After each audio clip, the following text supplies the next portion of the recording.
So thank you. My name is Ian Blackburn, and I Zoom every single Wednesday at 7 o'clock. Well, not every single Wednesday, but most of them. We've been doing it for several years now. Of course, we started during the pandemic when the gods gave us Zoom. That was Yeah. um, and we continue to Zoom with great uh, fun and a wonderful audience that's quite diverse and all over the place. And we have some really large Zooms coming in the next couple of weeks, which is exciting. And also kind of rekindles my belief that we still are doing something that's pretty relevant with the Zoom. Sometimes the Zooms have a big audience, sometimes just a small set of really passionate folks, and that's all good for me. I do these because I like to do this type of stuff. I pushes me to learn more about the wines that we represent. And of course, during the pandemic, we couldn't do live events anymore. So we found an audience on Zoom, and we intend to keep this alive. We've got Zooms programmed throughout the entire year, and there's no looking back for us here. Um, every week, we take on a different topic, maybe a different grape variety, different country, different region. And this week, we're going to Portugal, and we're going to be talking about some wonderful Portuguese wines that I've had really good success introducing some people to some really fun wines. And some of the wines we're going to taste today are amongst the best-selling wines on our website.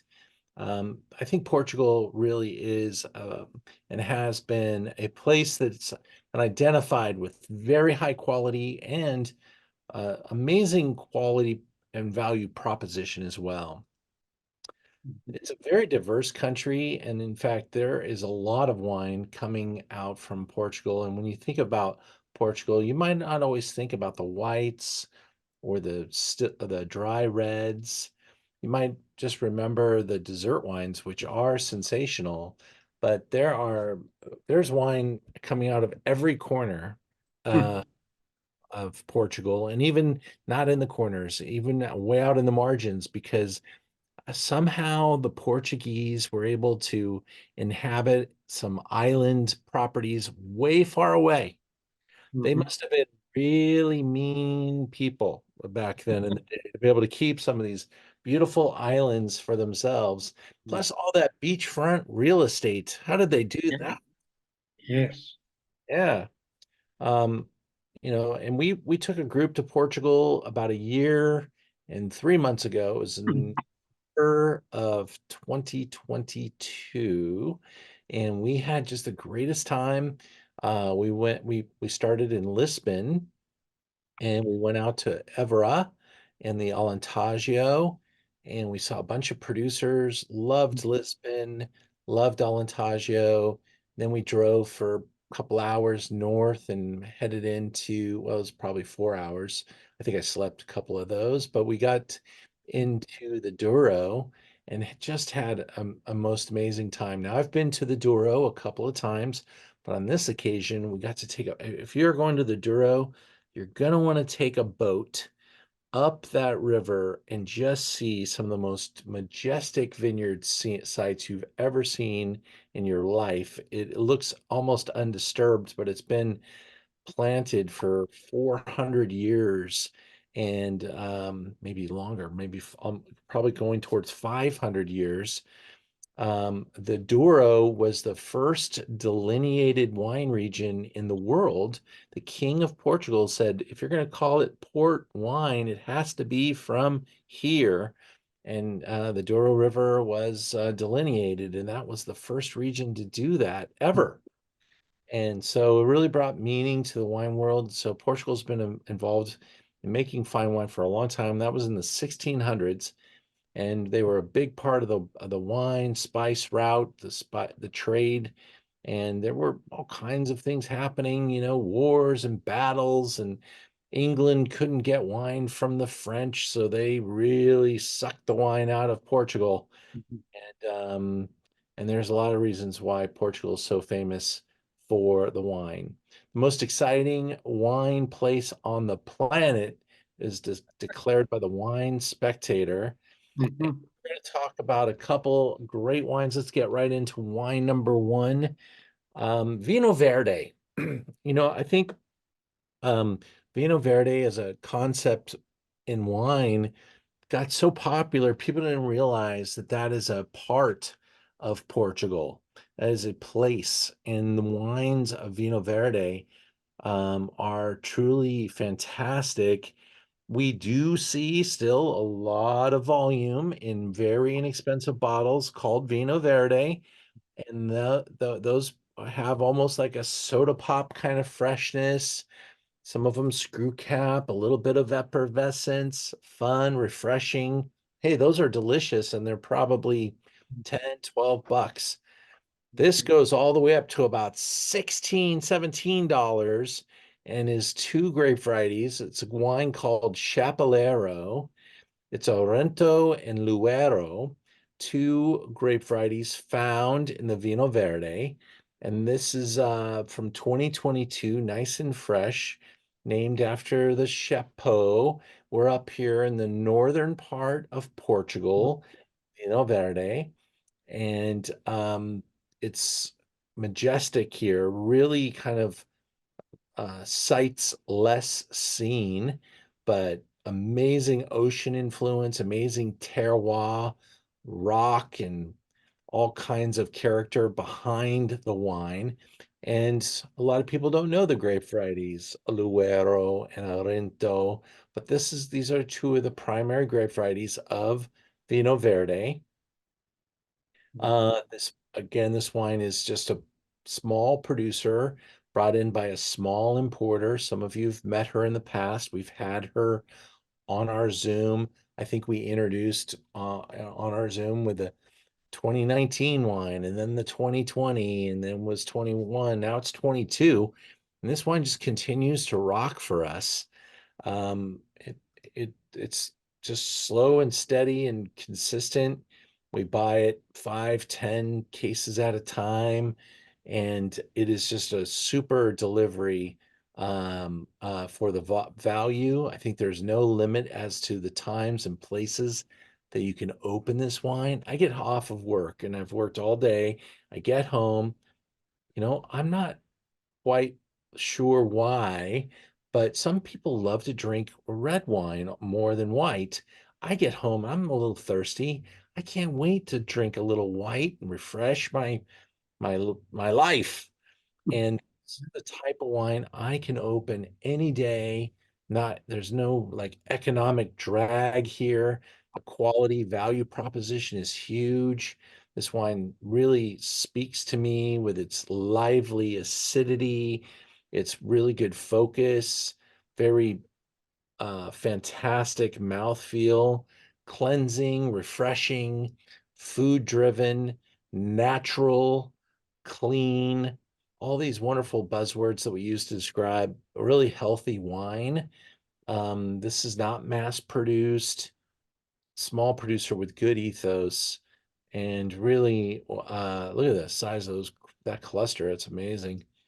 And it's $17. And just we do have a little discount for people on the Zoom. Um, and anytime you buy wine at Merchant Wine, if you were to sort a 12 bottle assortment, you'd get 10% off. But tonight, the people on the Zoom get 10% off whether you order one bottle or three or whatever. You're going to get 10% off on that. So it's just a really good wine for between 15 and $17. And I think when we first released it, it was a whopping 13.95. So it has gone up in price as everything else has, but still just a really, I think 16.95 is really hard to beat. I have been on many different sites to see what other people are charging for this. It's not all in that many places. But I think we have the lowest price, if not in the world, pretty close. And it's a really good deal for everybody.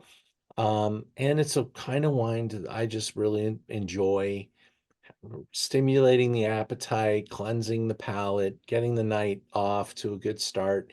I always have a bottle in the refrigerator just for that reason. It's just a simple one that you just don't want to not have. You go in the refrigerator sometimes, you're like, ah, all I've got in there is that $100 bottle somebody gave me for a special occasion wine.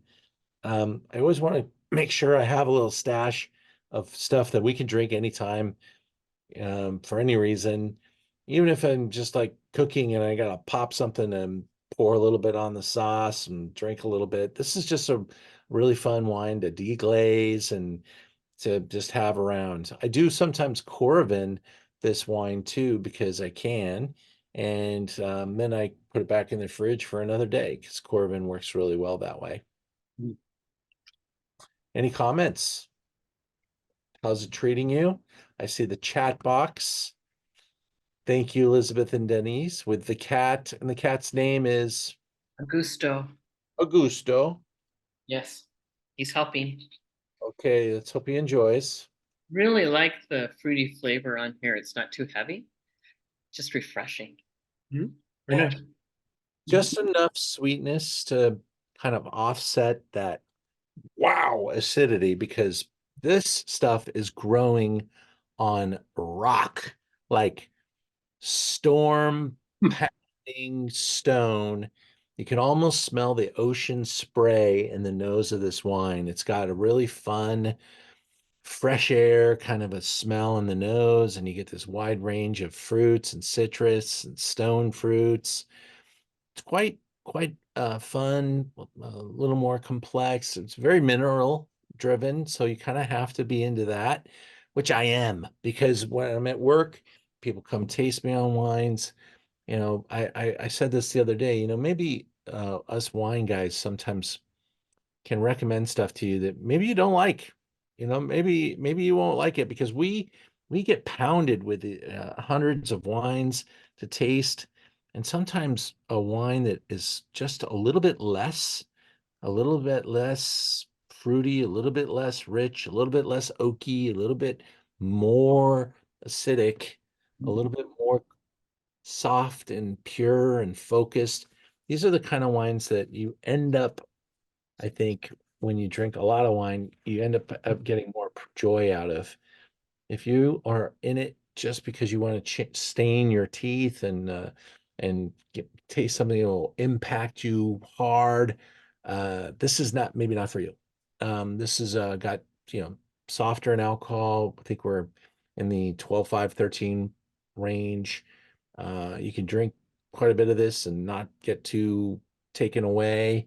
And that's really kind of what I'm looking for something light and refreshing. And it's been a really good seller for us for a long time. Some people come in and buy it it's actually packed in 6 packs. So buy it by the 6 pack, buy it by the case. And it's just a really good, dependable value. Love the zing. Me too, Natalie. When I first that's like the first thing signature part of this wine, I think. I love like when it tingles your tongue a little. Yeah, it's got that zestiness, almost like a little bit of lemon zest That's to exactly what I was going to say. And when it hits your tongue, it does have like almost a little effervescence, and then it's just lemon zest, and then it really calms down. And it's smooth at the end. So it's very good especially for that price. yeah. And that's kind of the job of Vino Verde. It's just kind of like, I have a couple of Vino Verdes that head towards $30. And it's hard because there's a lot of great wines at the $30 price point, but down around this price point, you have to work pretty hard, and this one does. So I'm really proud of it, and I would put it up against pretty much anything in its price range just to give it a run for the money. Now, if there are any questions, please, I'm here to answer those, to discuss anything, any curiosities. I I've only been to Portugal on a couple of different occasions. Once I was actually very honored to be invited and actually flown there to be a judge in an international wine competition in Douro. And it was quite a thing. I was actually representing California. I didn't know that until I got there. So the judge from California, da da da. So that was kind of cool. But the we tasted like 1,000 wines in a week. So that was stunning. I limped back to my room every day, but it was awesome. And but I got introduced to a lot of important wines when I was there, and all ranges. This as this class is titled, or this program's titled, it's from dry to sweet. And so we just started off with something nice, crisp, and dry. Now we're moving into a really important wine, not only just historically, but from a quality standpoint. And this is a very famous name in Portuguese wine. This is and this is one of those finds that I love to turn people on to, because, as I always say, it's really easy to find an expensive wine that you like, but to find something that is maybe what, you could argue this is the best that there is in this particular grape variety. It's historically significant. It's fantastic. And this isn't the cheapest bottle we're about to try, but if you can find the best of something and it's around $60, uh, that's something I totally love to pay attention to. I mean, to get the best Burgundy, you're talking 4 digits, for the best Burgundy, or Bordeaux, or maybe even a Napa Cab. But this is a wine that I really hope it excites you. We are down in Alentejo, and then when we took our group there, we made an appointment with Ian. His name is Ian, and his family, to visit this fantastic winery called Mouchão. They were around since the late 1800s, early 1900s, and they're still the same family in ownership and operation. They went through hell and back over the past 100 years with, this country. Portugal saw a lot of war. They saw populations decimated. They went communist for a little while, kind of came back from that. They touched many stones and bounced off the bottom of many bad moments. And I think Portugal's on a huge arc of improvement. We have seen a lot of friends at Learn About Wine move to Portugal, because Portugal has made it very enticing for Americans to invest in Portugal. Call it the golden visa, and you buy a house in Portugal and you get the golden visa, and you are an EU citizen with health care and all these things. And I saw a lot of people do that. I'm not talking about one or two. I'm talking about a couple dozen. So that's a pretty good chunk of people when you talk about Portugal. And they took their businesses, their incomes, they're very well doing people, and they invested in Portugal. So I think Portugal's kind of on the rise, and maybe this wine will encourage you to look further into that too. I'm not sure if it's even still a possibility to do that, but I know it was. And today, this property, Herdade do Mouchão, continues to be managed and worked by the descendants of the original family, as I said. And what we're looking at here is this beautiful, large estate. This estate is, if I remember correctly, it's around 1,000 hectares, which is like 2,300 acres, something like that. And the vineyard is like 400 acres of that. The rest of it is cork tree. Alentejo grows a significant percentage of the world's cork supply. This is where we get our cork for wine grapes. So going here, you get to see the cork trees and how they harvest the cork, and the trees that are next for the next year, and trees that were processed years past. And they have this whole process of keeping these cork trees healthy. And the wine that this property makes is really important.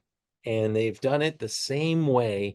In fact, the current proprietor has said he's looked for ways to go back in time even more. He wants to be completely classic about it. And he has these old lagers, big open top fermenters that the team of workers basically tread on the grapes with their feet, and they do gentle pump overs. Now, this wine from this estate was originally bottled, check out that year, 1949. So right at the end of the World War, and really started to develop its reputation for Alicante Boucher. This is a grape variety that is known as a Rhone grape variety, but it's one of the most unique grape varieties on the planet, because if you take an Alicante Boucher and you crush it in your hands, it's the only real grape that we talk about with great size and importance, that it has red flesh, and the juice of the Alicante Boucher grape is red. Any other red grape, you crush it, you got white juice coming out. You can make a Blanc de Noir. Not from Alicante Boucher. It is red juiced, red pulp, red flesh. He's the owner said secretly, he's like, yeah, maybe someday they'll discover some health benefits, because people always want to maximize the amount of, this or that. Maybe Alicante Boucher is that grape. So they haven't quite proven that yet, but when they do, he'll be set up for success. But this is also got a little Trincadera is the other grape variety that's involved in the production of this wine. It says in the Parker note that it's 76.24, and on my slide it says it's 20%. So that's pretty close. What would Trincadera be compared to as a more familiar grape that we might know, or I might know? I'm gonna tell you, I don't know. So let me answer that question in a moment. Maybe at the end of Okay. Zoom, we'll pull it up on and see if it's got any synonyms or other grape varieties, because sometimes they are named for other grapes, uh Tinto Ruiz, Tempranillo, that kind of thing. They have Okay. Portuguese names, but I don't think Trincadera, I think it's just an indigenous grape of Portugal. Okay. That's what Thank I you. recall. You bet. But this part of Portugal, it's one of the grapes that you're going to find in the Alentejo, and in particular, the Alicante Boucher is super important. Now, I told you they're looking for ways to go back in time, and so first picture of their large, some of their wood. This wood is close or over 100 years old. So they're really not looking to impact it with oaky flavors, and they slow it way down. Tonight, guys, we're tasting the 2015. That is the current vintage.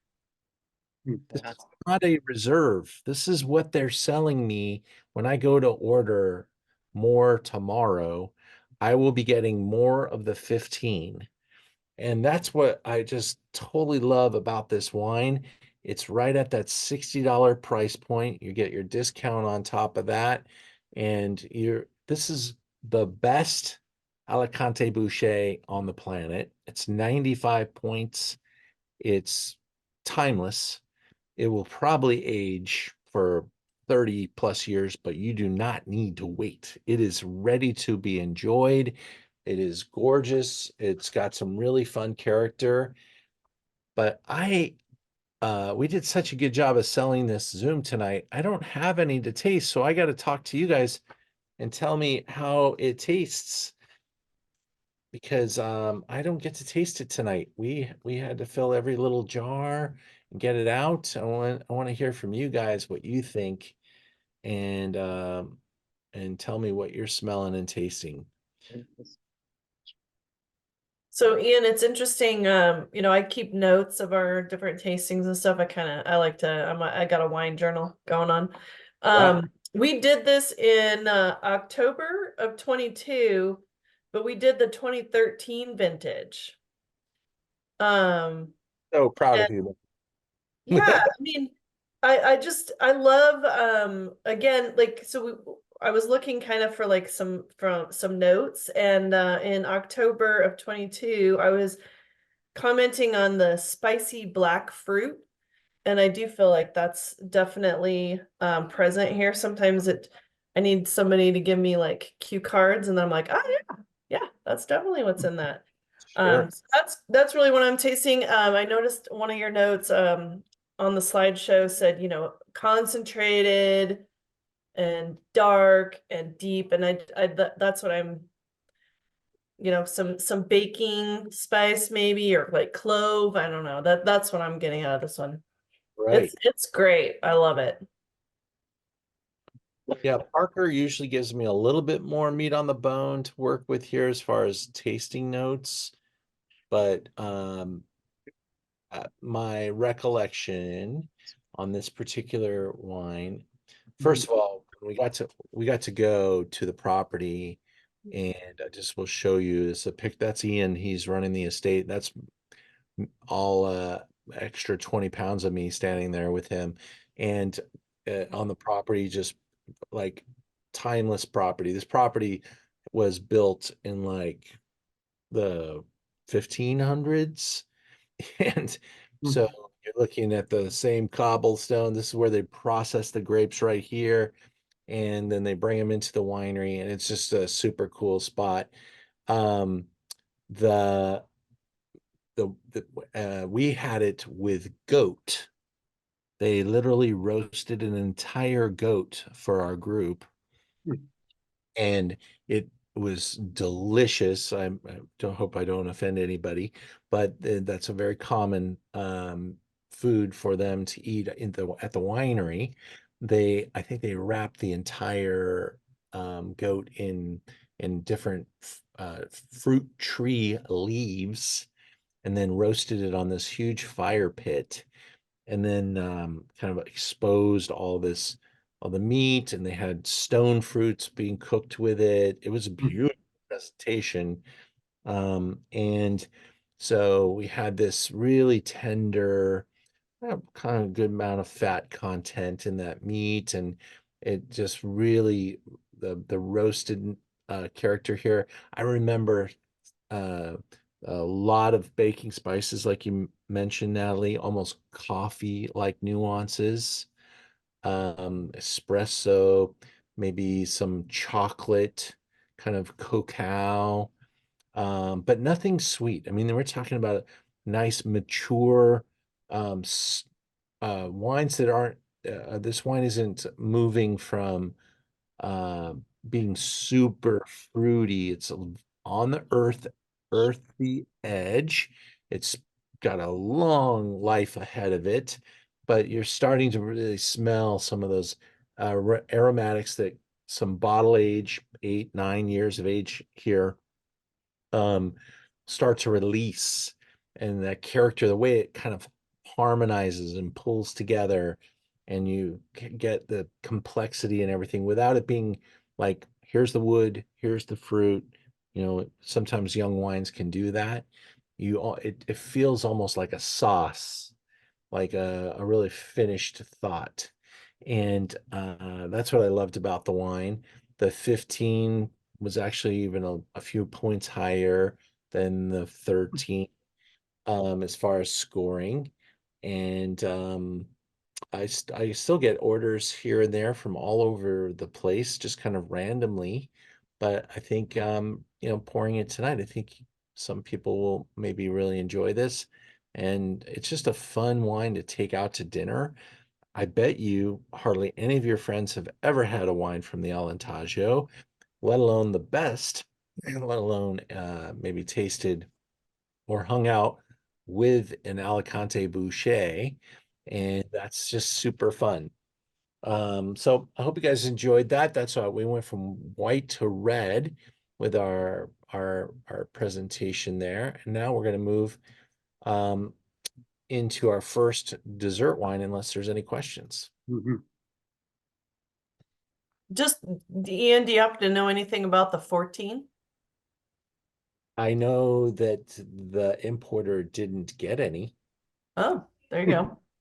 Yeah, sometimes they just take a very large position on a particular vintage, and there was a change of distributor between the 13 and the 15. So, yeah, that wine never got imported to America. At least maybe the winery still has some, and some will come back around. But no, I never got to try the 14. When we were at the winery, though, we were drinking at lunch. We were drinking the 9. Oh, wow. So that was cool.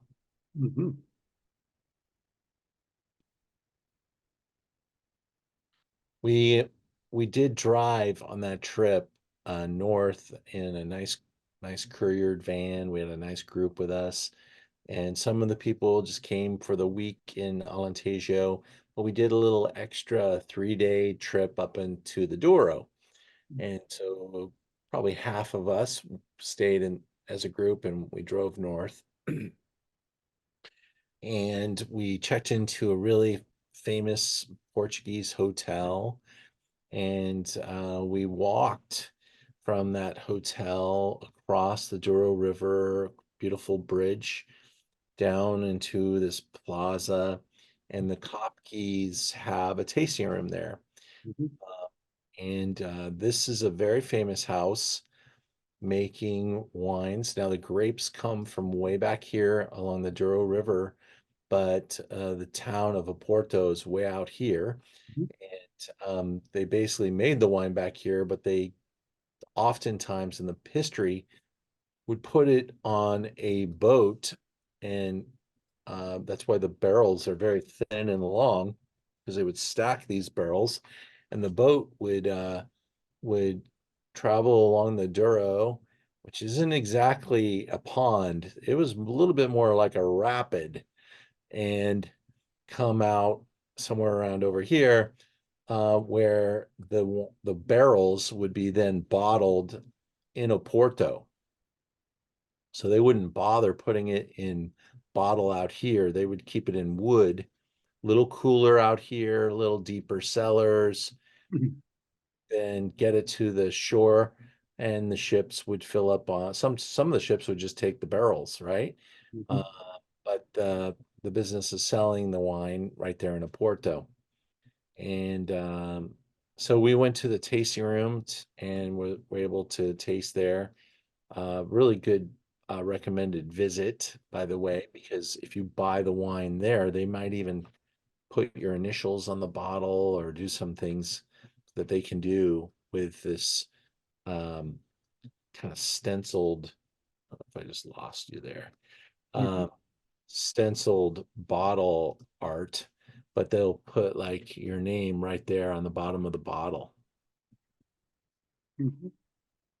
So Kopke is arguably one of the best in the port world, and they have made their name in what are considered wood-aged ports. They have white port and they have tawny ports. Inside of the tawny category, they bottle single vintage wines known as Colheita. So usually if you're thinking tawny, you're thinking 10-year, 20-year, 30-year, 40-year, and now 50-year tawnies. But when they bottle them from a single vintage, name a vintage, they probably have your birth year, by the way, available at their tasting room, and you would be able to get your birth year wine, and that's kind of cool. But since 1638, they've been doing this, and they've got a great reputation. Check out this cellar. This is where they are aging the barrels. And these barrels are old. They do not want to impart new wood aromas on their ports. What time in wood does is it allows for evaporation. Evaporation gives you concentration. Now, port wine that we're moving into here, white port, this is a fortified wine. Fortified meaning they take the grapes, they work with the juice, they get the juice fermenting, they get a little alcohol going, and then they kill the fermentation by adding brandy spirit. That fermentation may get, 9, 10% alcohol, and then they're adding the equivalent, raising the alcohol, the average alcohol in the cuvee to right at 20%. 20% makes that, allows you to lock in just a little bit of that sweetness. No more sugar is going to get fermented. 20% allows this wine to age very slowly, very in a very long way, reduces oxidation, and does a lot of good things for the wine and actually your body, your brain, and your stomach in the form of digestive benefits. Once you start drinking a little port, a little boost in alcohol helps your body relax. It does have just enough alcohol to really send a trigger to your brain that, hey, it's time to relax and time to digest. So this is known as a digestif. And there are different benefits in there to having a digestif. I think that dessert wine maybe has hit a spot in our history that it's never been so unpopular.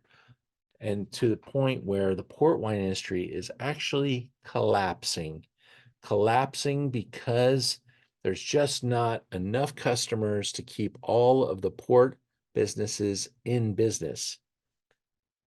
I say that, and this brand is thriving because they have the oldest wines, they have the deepest cellars, and they have remained a very good value proposition for a very long time. And they have a trusted brand, and they are kind of leaders in that Tawny category. Now, I told you this is a beautiful place to take a boat up the river and check out these terraced vineyards. They just soar into the sky.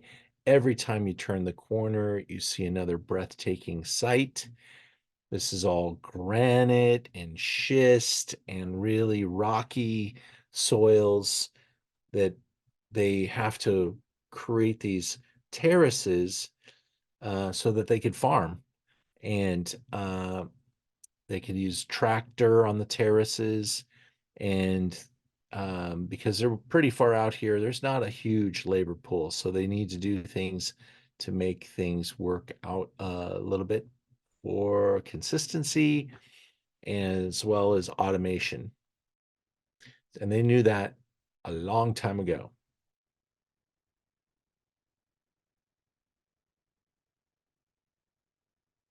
Really beautiful. Gary, I don't know if Gary's on our Zoom tonight. I did not check, but Gary came with me to Portugal, and he is an incredible photographer, and he took some amazing photos of the region. And it didn't occur to me to pull those up, but if I can at the end of the program find them, I will. What we're tasting today is a very basic fine white port. I also carry their 10-year white port and have also carried the 20-year white port. This category, fine white port, it doesn't have a minimum age requirement, but is somewhere between 6, 7, 8 years on release.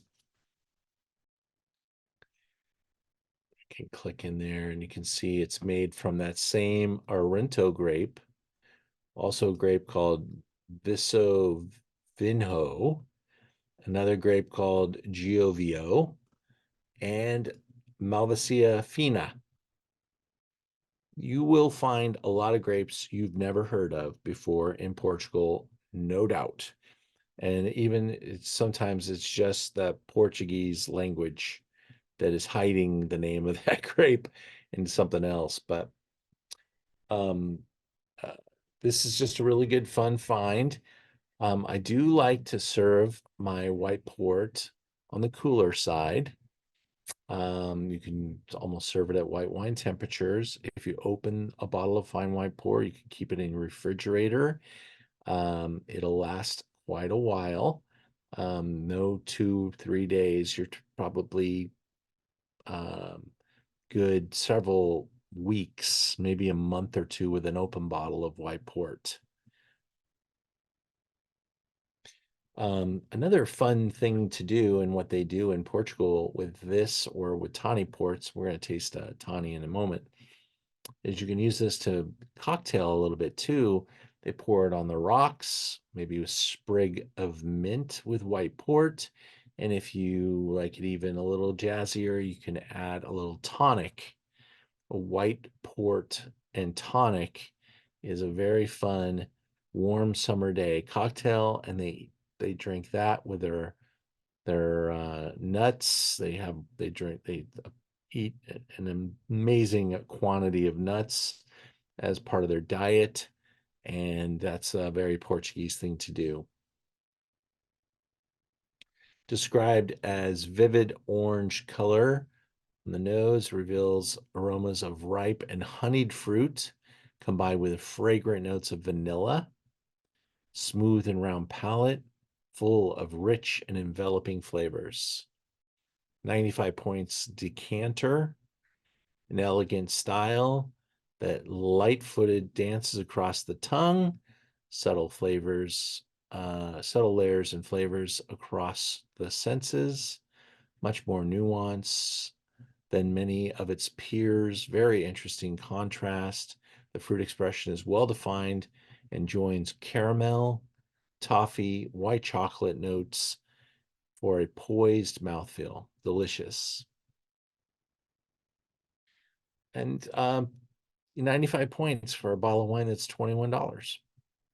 And a lot of your friends maybe haven't thought about it, but white port can actually even be served as an aperitif with the right type of food as well.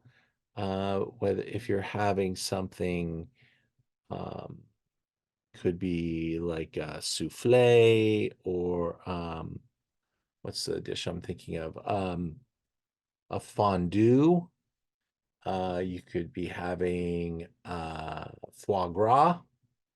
You could be having terrine, that type of thing. White port is actually quite accommodative to many different foods, and a nice aperitif as well as a digestif.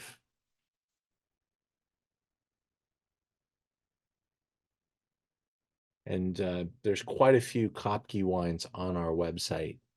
So if you just go up and search for, in the search button here in the corner, and you hit Kopke, you'll see I enjoy carrying quite a few. And I have the 2007 Colheita, the 50, the 40, and then the 2 white ports right now. I'm missing a wine that I used to have. Oh, I used to have the 20 white. And so my next reorder with them, I'll probably pick up another old Colheita, because I love Colheitas, which is where we're going with this program next. We're going to move from the white port to a Colheita. And we're going to go from a very successful, very well-known, very highly thought of brand to a teeny little one that's brought in by a minute little importer. And I'm going to open up the conversation about this one and see what you guys think about it. This is a Quinta Eufémia. That's a hard one for me to say. But this is Colheita from a very unknown producer. It was a 2004 vintage that was kept in wood for 18 years. So it's almost like a 20-year-old Tawny, but they sell it as a 2004 Colheita that was bottled in 22, comes from the same area, from the Douro. It is a red wine, and is put in wood and allowed to oxidize for 18 years in an old wood barrel. Now, sometimes Colheita, Tawnies, Rubies, the port world, those wines can get pretty sweet. This one I consider to be pretty dry. And Jason and Julie, you raised your hand. Is there a question I can answer? No, I just want to say that you're spot on with this one. We actually had the opportunity to visit Quinta when we were in Portugal, and spent time with the sisters who were the owners, and learned a lot about the wine, and you being able to put it in the program of the home run. Thank you. I've never heard anybody that has visited them before, so that's really cool. And did you know that we were pouring this when you signed up to join us? When we saw the roster, we recognized it. That was one of the things like, oh, we definitely got to get on the tasting and be a part of it. Well, thanks, man. Yeah, it's fun. I mean, I like finding little wines like this, and I liked this style here. It's a very savory style, and I like its character. I think if you have expectations of what Tawny Port might be tasting like, this wine might surprise you either in either direction. It's a little divisive. I think some people will really enjoy it, but I really enjoy it because it does kind of lean onto that savory side, and I don't always want something too rich and too sweet. A little less sweet is fine with me, and I really love that earthy character and some of the different savories that I can smell inside of this wine.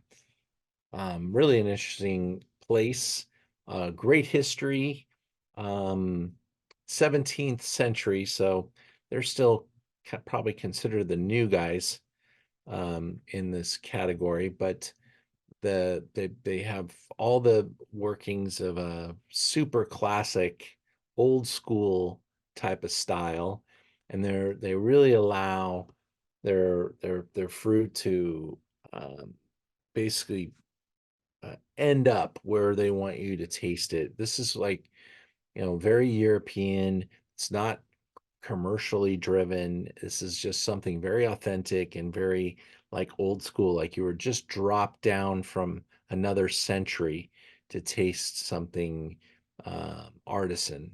And that's what I think we've got here. Another beautiful set of terraced vineyards in the hillsides of the Douro. I described it like a dry red wine. This wine has matured with less sweetness in mind than, say, a multi-vintage or a blended Tawny. There is a singularity here that I find appealing, maybe bottled one barrel at a time rather than blended together. That's how small this producer is.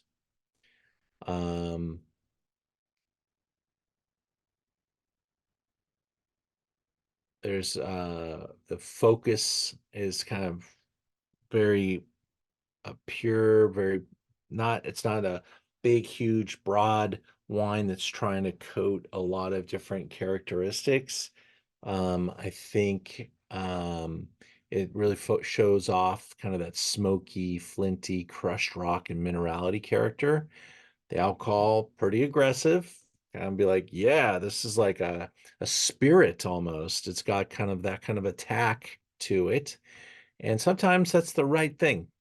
I think the dessert wine promotes and evokes conversation, and I like to bring this out. I imagine, there's been many times in life where you're like sitting around a campfire, or you're sitting around a big table with a group and dinner's over, but you want the conversation to continue. This is the type of wine that really allows that to partake, maybe even, start playing games, and this will just take you there.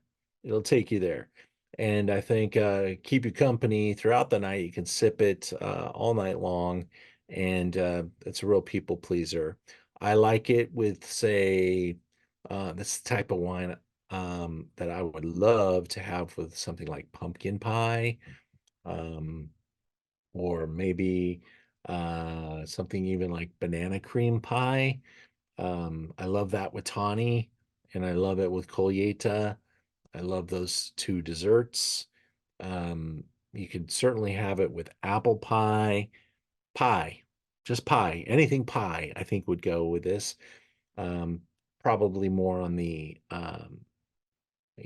pumpkin type of fruit, or the pitted peach, or the uh, apple zone, rather than the blue fruits, because I think the blue fruits would go better with a red tawny, or a bottle, what we call a bottle aged port, rather than a wood aged port. A ruby would go better with like a blackberry or blueberry pie.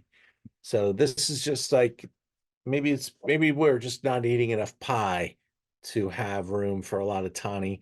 But once you open this wine was aged in wood for, I think it says 12 years there, but it's actually longer than that on the tasting note that we saw before. I think it said 17 years. So they may have sold 2004 Colheita at different moments in time by going back to different barrels from 2004, and then putting on the back of the bottle when the wine was bottled. So, '04, still '04, it could be bottled now, and now it's 20, years old.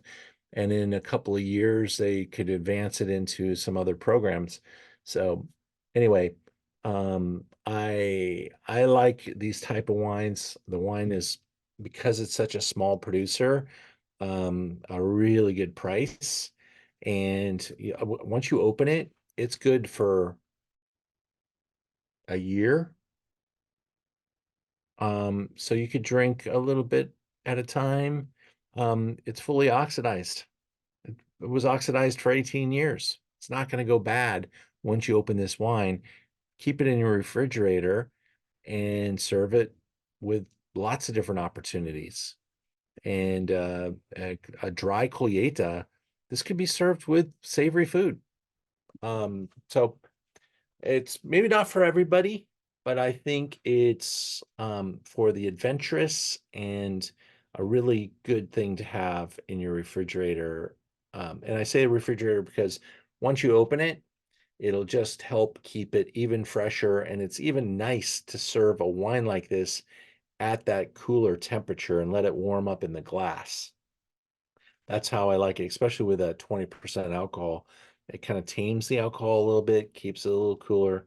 It makes it very food friendly for all types of food. Sweet. This and blue cheese. Oh yeah. This is so good with blue cheese. And a whole charcuterie plate, in fact, goes with this wine right here. We could not do a nice job talking about Portugal without one of the most unique wines in the world. Recently, we also had, I think we had a little program that involved different Madeiras, and we're going to taste yet another one tonight.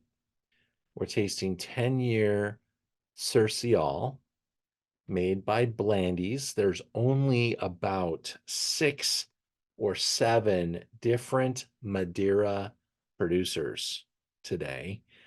The industry completely collapsed And that's what's happening in the port wine industry too. This used to be like one of the most important wines in the world. Thomas Jefferson, Benjamin Franklin, this was their jam. This is what they signed the Declaration of Independence drinking. This type of wine was Madeira. Madeira is an island way out there, closer to Africa than Portugal. How they even found it, I don't know. But really an incredible little island location.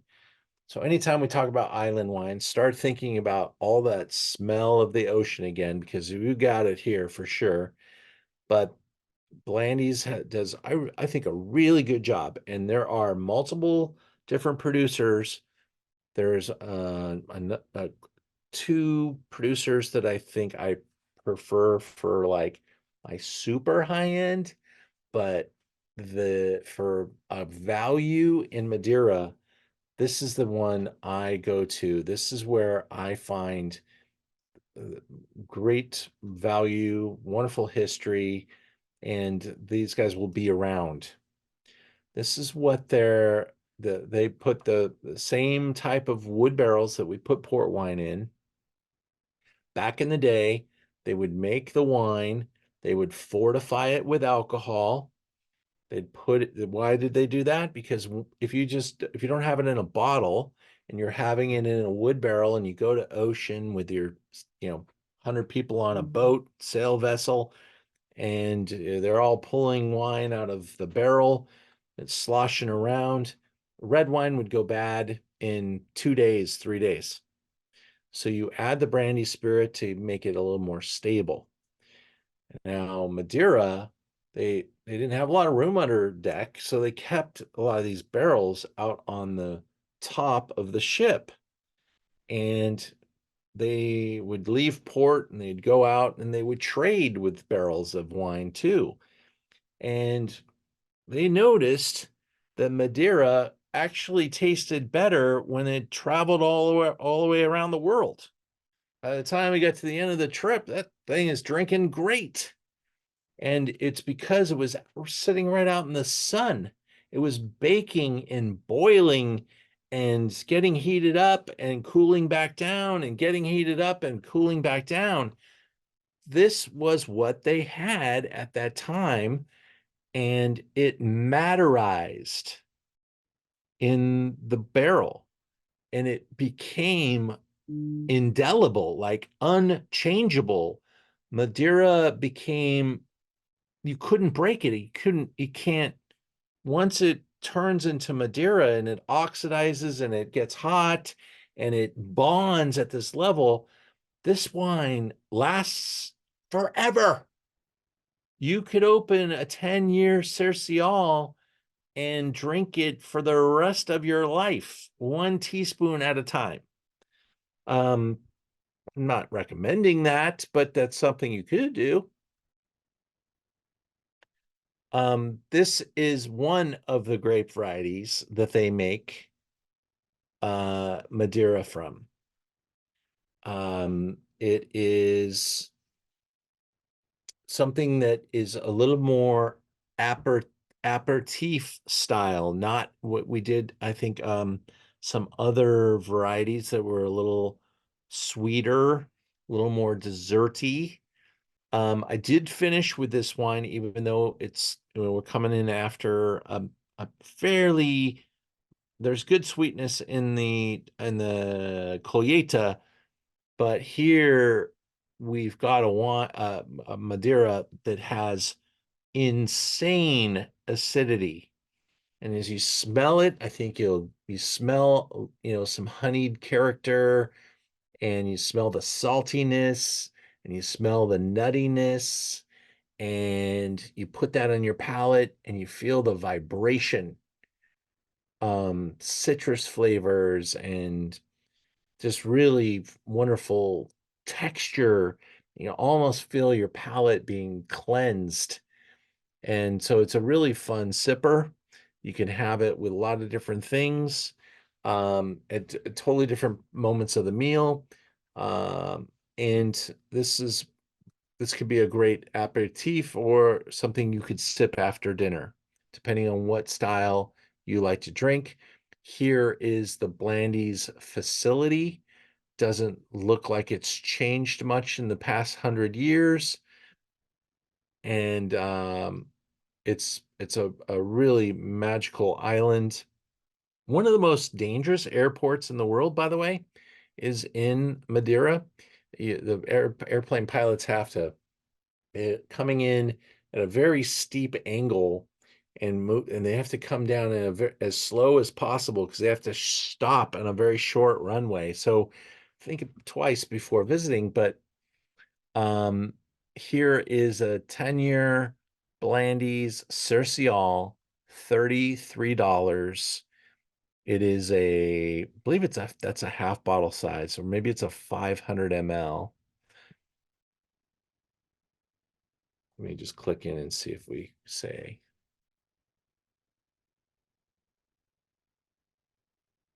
It should, yeah, it says right there, 500 ml. 92 points. Bone dry style with nutty character, fresh, vibrant. And you just had some different flavors, textures, but this just erased all of that as you taste this wine and leaves your palate really in a different state. I do think that Madeira is kind of an acquired taste. You kind of have to figure out if you like it or not. And it's maybe the kind of wine where you're gonna, let's say you go out to dinner somewhere and the boss says, why don't you order a dessert wine, something special? It's a holiday, da da da. You look at the dessert wine list and you see all the different Madeira. Let me see if I can pull up all of my Madeira, but I think it's a little harder than that. I'm going to sort by highest price to low, because I know that in my dessert wine selections, most of my most expensive wines are from Madeira. So you look at the dessert wine list and you're like, whoa, 68, 77, 78, 89, 90, 92, 95. This is Oliveras. This is probably the leader in collectible Madeira at this time. They have some great older stocks. The wines go catastrophically higher as they get older. I've purchased some of these recently, but they came straight from the island of Madeira. They're in the same boxes that they put them in years ago. They're really classic. And Bual is a different grape, Torrantes, Lestrado. Here is a Sercial from 1989. Here's a Malvasia, a Bual, a Tinta Negra, a Verdelho. Again, Bual, Verdelho. These are Malmsey. Malmsey's very sweet style. I like this 15-year-old Malmsey. Thank you, guys. I'll look forward to seeing you on the other side. Okay, thank you. Cheers.